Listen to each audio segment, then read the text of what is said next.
Նազարյան, ձեզ հարց հնչեցվեց, թե արդյոք հնարավոր է Հայաստան խմբակցությանը հետագայում, եթե ներկայացվեն Հայաստան դաշինքին միանաք կամ քաղաքացիական պայմանագրին, դուք պատասխան չտվեցիք ընտրությունների ժամանակ։ Հիմա կարող եք հերքել, որ քաղաքացիական պայմանագիր կուսակցության դուք երբեք չեք միանա։ Ոչ, ես նման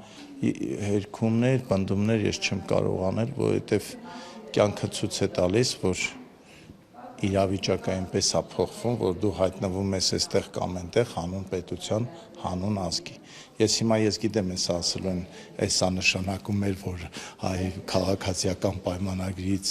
առաջարկ է, ոչ մի առաջարկ չկա, ոչ մի քննարկում չկա։ Ես ուղղակի այս հայտարարությամբ ուզում եմ բոլորին օգնեմ, որ իրանց այդ կաշկանդվածությանը շատ նայություն, ինչ որ մեկը փողոցի մի անկյունում հայոյանք է դրել, որ ով միանա սենց, իսկ կներեք, ինչի մենակ